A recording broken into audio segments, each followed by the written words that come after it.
Hello and welcome to another episode of the Veterans Corner. My name's Chuck Woodin. I'll be your host. I'm joined by my co-host, Donna Dunya. Hi, everybody. Yeah. We had talked after our 300 show about expanding the topics of the show. And one of the things that we came up with is first responders.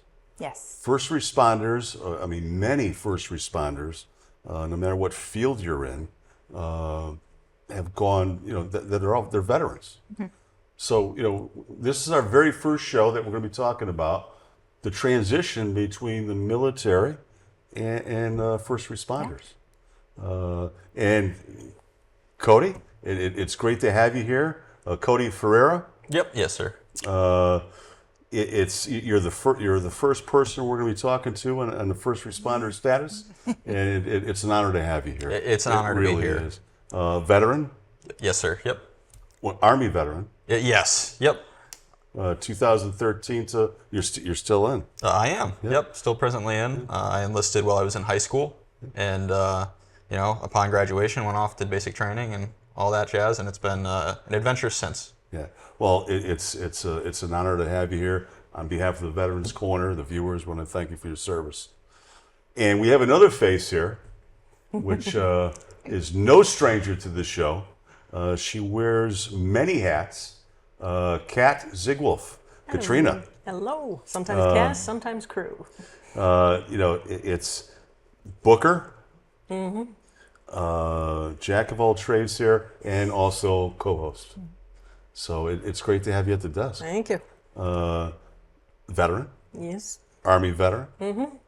Yeah. Started in the Cold War as a German linguist, and when the Berlin Wall went away, so did my job. Got into electronics. Ended up over in Korea, forward support as a armorer in quick reactionary force, and was between engagements, so not combat. And I got out about the same year that Cody was born. So we have two different perspectives here we're going to share with you tonight.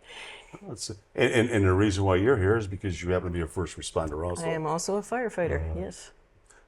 Many hats, many hats. It's great to have you at the desk again. It's great to have you, Cody. Let's jump into this. We already did when the key jobs. Did you have any key jobs? Well, you said a couple of ones you were in. Yeah, fixed guns, trucks, radios. Now, Cody, you and Kat, both members of the GLVA, which is the Gardner Lake Volunteer Fire Department over in Salem. Yes. Yep, that is correct, sir.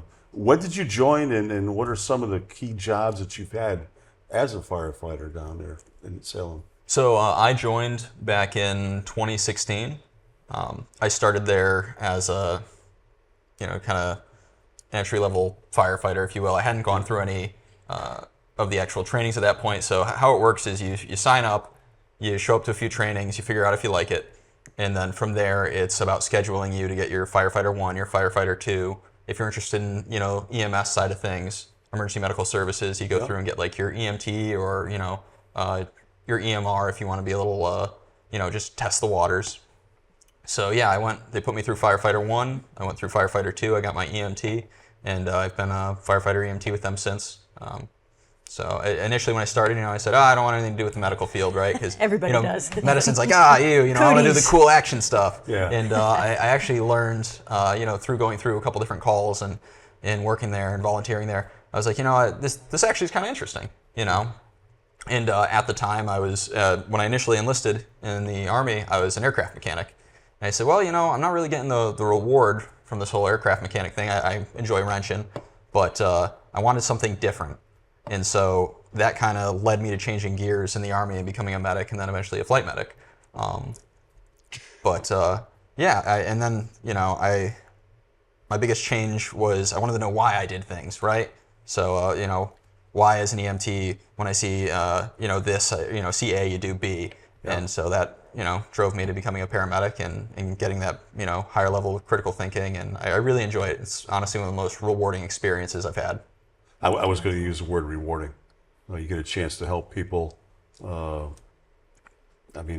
the paramedic side That's as high as you can go at that level. Yeah, right? pre-hospital. Yeah, absolutely, absolutely. And I thank the Army for that. So I put in for a position as a flight medic with Charlie Company 3rd of the 126. Got to give him a little shout out because they're the reason I'm here doing what I'm doing today. And so they put me through the Army reclass that they offer actually out of Camp Niantic, or Camp Net now, out of Niantic, Connecticut. So I went through, got my 68 whiskey, which is combat medic, and then I got sent down to Texas for about a year-long school. You go through what they call Fox 1, which is your combat paramedic program, where you get your paramedic certification, civilian side. Then you go through Fox 2, which is a critical care course, where you're incentivized afterwards to test for your flight paramedic certification, which is a civilian certification like that of Lifestar. And if you pass, you get reimbursed by the Army. And from there, you go through roughly a month-and-a-half course down in Alabama, which is just an air crew coordination course. They teach you a little bit about helicopters. Of course, I'd spent most of my career already at that point around helicopters, so it was a good refresher, and it was an awesome experience overall. Might as well extend that question to you too. Yeah. So I like driving big trucks and things because that's what I did in the Army. I grew up on a farm and operating heavy equipment and got in the Army and loved just jamming gears in these giant beasts of cargo trucks. So I stopped at the fire station. I'm like, I want to drive the trucks. And they said, well, you have to know what's in it and how to use it. So we got a firefighter class starting next week. You want to do that? And I'm like, okay.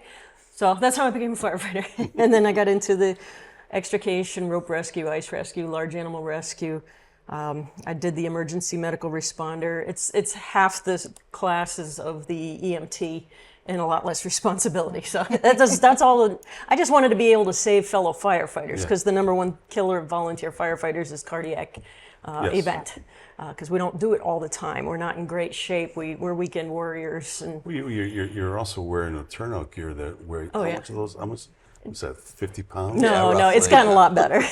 The full bunker gear is 35 pounds, and it's gotten a lot better in the years, so it's probably even less than that now. It wasn't too far off. Way back when I started, it was we had metal air cans, and now they're fiberglass, so they figured out great ways to lighten things up. I mean, there's I remember one incident where there was a fire, where I am, the condos, and it was this time of the year, and I think there was two cardiac issues. Yeah. Freezing cold when you're putting water down, everything gets glazed over with solid ice, and then in the summertime you are just drenched. You undo your gear and it just slides off you. So. What do you think, Donna? Well, Kat, you made you talked about earlier how your transition was earlier than Cody's. Yes. But how was it not just coming in as a military, but as a woman? Yeah, so when I joined the Army back in the late 80s when they had just opened up the job codes to females. So I was not much welcome there. There was a lot of hostility and ignorance to overcome, and thankfully I had grown up on a farm. I could lift 250 pounds and operate heavy equipment, so I overcame that pretty quickly with merit and brute force, and had a lot of teachable moments, to be sure. So that worked out pretty well. And what surprised me is that the women in the traditional roles, the admin, the supply, and then the wives, hated me because I was spending all day with the men, and they were they were venomous to me. But I didn't value their opinion, so it was okay. When I got into the fire department back in 2002, our deputy chief was actually female, and she could operate, so she was cool, and there was no problems. If you could do your job, they were like, great, over here, we need you, can you do this? You can throw that 100-pound equipment or swing that 50-pound tool and get the job done, then great. And the wives were great. They did not take offense to making me a sandwich when everybody else got one. So I was like, nice. I did not expect that. So that was a very good transition. Yeah, I was shocked and pleasantly so. Well, the transition itself from the military going into a paramilitary organization, I guess you'd call it. I mean, I came from corrections. So I mean, that's definitely paramilitary. Yeah. There's a lot of similarities. You have it's a brotherhood, and you have that same sense of urgency and purpose that the job has to get done. Lives are counting on you. You can't just say, I don't feel like doing it, or I'm going to go home, or I'm not doing that, or that's somebody else's job. If it's there and it needs doing, it gets done. And the job is the job. If it's moving all of this heavy stuff up and down flights of stairs, you have to do it. Military help is not coming. You need to get it done. So that right there, you just walk right in. However, the equipment is much, much better. It's ergonomically friendly. The trucks have power steering and things like that. So you're not sitting on a third base plate for a cushion. They actually have some suspension in it. So yeah, that part's a lot better. I think one of the questions was, what was the same and what was different? What was same and different for you? So same, you still have a rank structure, right? Yeah. So at our department, you have your lieutenants, your captains, your assistant chief, deputy chief, and then your fire chief, right? Yeah. So those were the similarities, right? Especially with the military, it's all rank structure, Yep. The hierarchy is and officers and the guys getting it done. Get told to do it, you do it. I would say differences. We were trained to kill people and blow stuff up, and then we had to switch over to putting out fires and saving lives. So yeah, that's kind of I the would put a opposite. difference is you are working with the American public, right? So you're there to help them on the worst day of their life, right? Because regardless of how you may feel, if someone picks up the phone and dials 911, they're having what is in their eyes the worst day of their life. And so dealing with the American public is definitely, it can be incredibly rewarding, right? But there's also, it kind of changes your perspective as opposed to, in the military, you're taught kind of to think, one certain way, or, you have a certain mindset. And you can't necessarily have that with the average civilian, And I think that it works because it helps build that like compassion, that empathy. And I think it helps make you a better provider and in general, like a better human being, I see it a lot with some of my friends who are mentors that retired out of the military, and they don't have like a purpose, so they're kind of like maybe calloused in their age, or they're just the typical like I'm a grumpy veteran. Yeah. And I think that it helps with that, because it helps find purpose again, or find what's rewarding, right? Well, in the military, you're used to having bad days all the time. I mean, that's what you train for, is your worst day ever. Yeah. And so one of the things is in the military, it's mission first, safety second, and maintain radio silence. In the fire department, it's safety first, mission second, call for additional resources. So that took me several years to get used to. I mean, you were a combat vet, I was trained by Vietnam guys, and so trying to asking for help even within the structure was kind of new to me. So, but you do learn how do I talk to people? What do I say to people? For the most part, it's nothing. Say nothing, because we're salty. Just like with the military, we have banter, we have brotherhood, we have very dark humor, and keep a lid on it, and just keep answers short and then refer them to the information officer you learn how to talk to people who have no training in anything, and you have to lower your expectations too, because you're used to everybody knowing everything, the whole job from back to forward, and all of a sudden there's people who are like, I don't know what's wrong, what's happening, and, you're like, get back, it's hissing, it's gonna blow, things that we're used to. You're dealing with situations that are completely different. Yeah. It's just, we use my scenario. I come from corrections. Mm-hmm. I actually got into real estate. It took me about a year before I opened my mouth, because that's a whole nother world.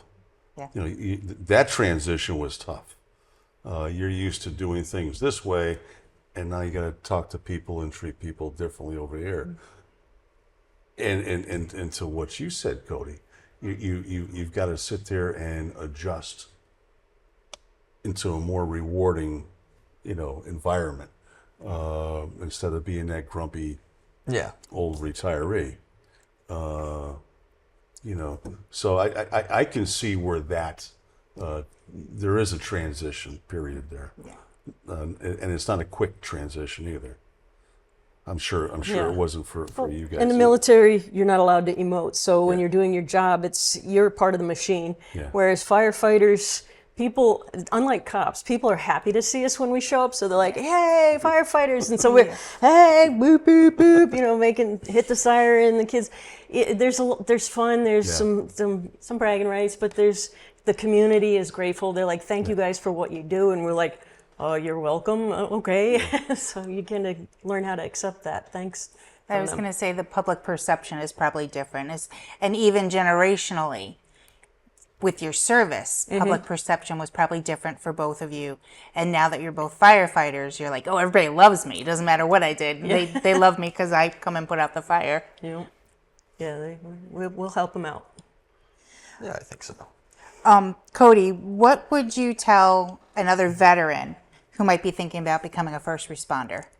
So, actually, whether they're thinking about it or not, I think that it is the most rewarding thing that you can do outside your service, even if it's not, being the guy lugging the hose and on the nozzle for that fire, or maybe you don't want to be the guy in the back of the ambulance dealing with, the chest pain or the difficulty breathing or what have you.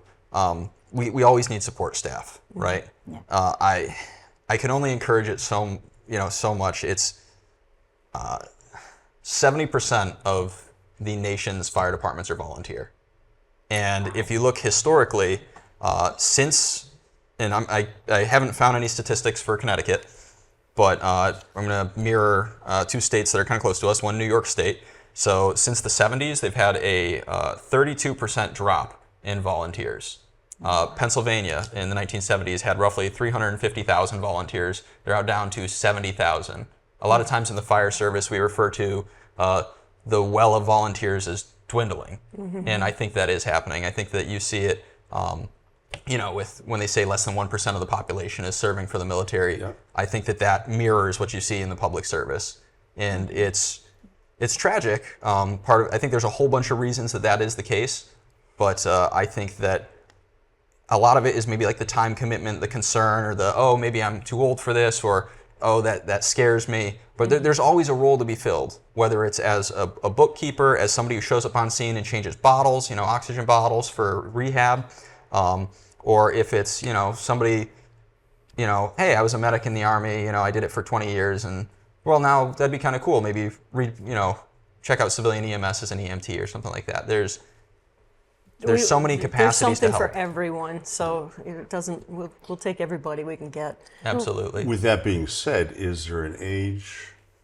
My dad was a volunteer firefighter till he was 78, and then he got cancer. So, and he was slinging chainsaws and driving six-wheelers. How about somebody that's new coming in to be in one of the support roles? We have cadets, so you can start at any point. And they'll train you up, even if you want to just be the house support.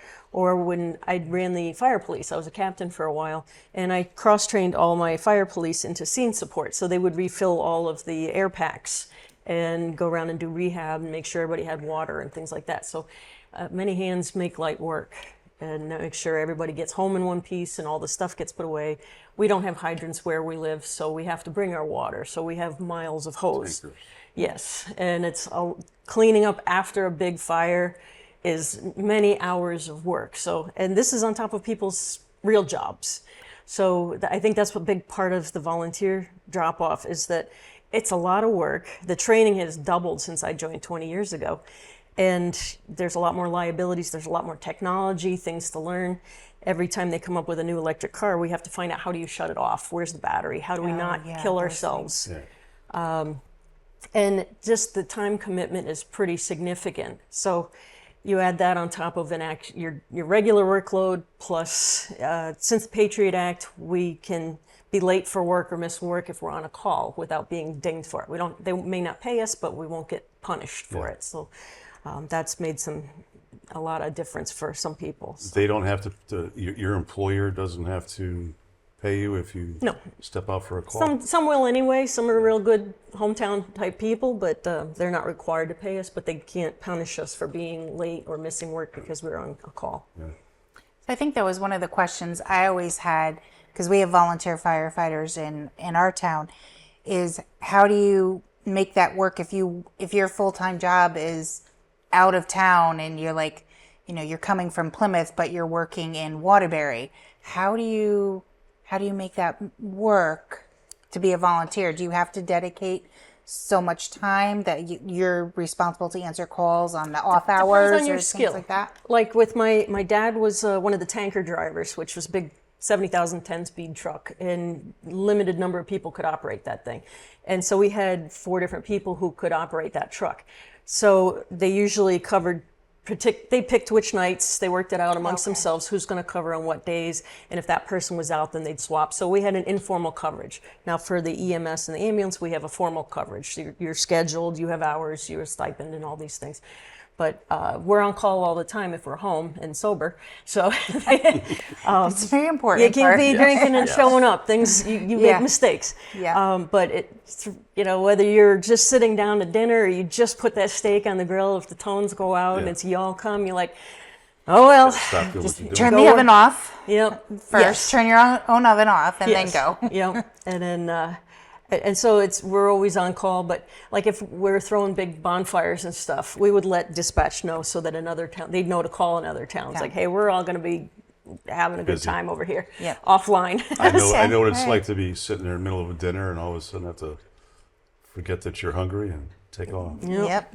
Deal with somebody else's day. Here's a question, and it may help some of those that might be on the fence out there, especially the recruitment is so low. Not just military, but which like you said, the volunteer. Yeah, absolutely. Why volunteer? So, aside from how I personally find it rewarding, Yeah. the state does give a number of incentives. There's a tax abatement towards your property taxes. I believe the state of Connecticut's upped it to like $3,000. Different departments and towns have different, whether it's a stipend system or an on-call system for like a monetary compensation type deal. It varies, but if nothing else, I think that you build a sense of pride in your community. You get to learn your community. Yeah. You learn more about your neighbors, and it is just, it's difficult to put into words the amount of reward you get from it, right? Actually, ode to your father, one of the first things he told me, or something he told me that stuck with me is most people spend, the first 2/3 of their life writing their resume and the last third leaving a legacy. With going to these calls and responding, whether, it could be a horse that's down or a motor vehicle accident, no one's going to remember, oh, Cody came and helped me out. They're going to remember that somebody took time out of their day with their local fire department, with their local ambulance, what have you, and they came and they helped me. And maybe they pay that forward. There's a quote from Ralph Waldo Emerson. It's, to know even one life has breathed easier because you have lived. This is to have succeeded. So, sorry, I'm trying to memorize that one. Yeah. I know. That's a good one. But yeah, that's what I've been trying to commit to mind recently. Yeah. Well, and there's stewardship too. I mean, if nobody did it, nobody's protecting the town. And for those of us who are veterans, whether we hated or loved our military service, we protected the country as part of this great machine that is the military. And so to do, whether it's stewardship or sense of duty, you're protecting your town, you're helping your neighbors. I mean, the people we go to call to, those are our neighbors. We know them by face. It's not some stranger. I mean, there are people driving through that have bad days too, but it's so-and-so's uncle or aunt or something like that. So Everyone knows everybody. yeah. Yeah. Now, here's another show that's come to an end a little to an bit end. prematurely. There was more questions that we wanted to ask, and love to have you back. No, thank you for having me. This is awesome. This is the first show that we're branching out into first responders with veteran ties, and this was great. I mean, it's hopefully it will inspire others out there that want to join the volunteer fire department. Come on down. Absolutely. I think you'd be hard-pressed to find a department that isn't looking for people. Yeah. And even if you just poke in and you can sleep on it, That It's includes volunteer. It's above the People, door. bookkeepers, housekeepers, people who can operate vehicles, don't want the fire responder, we'll take you.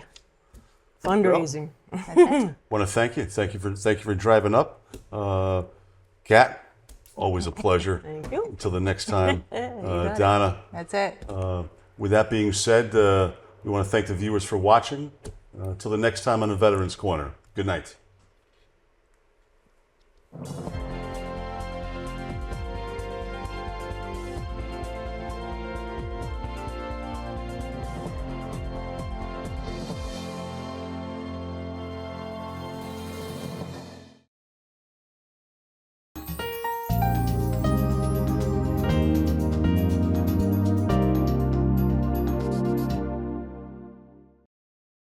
Sometimes life just happens.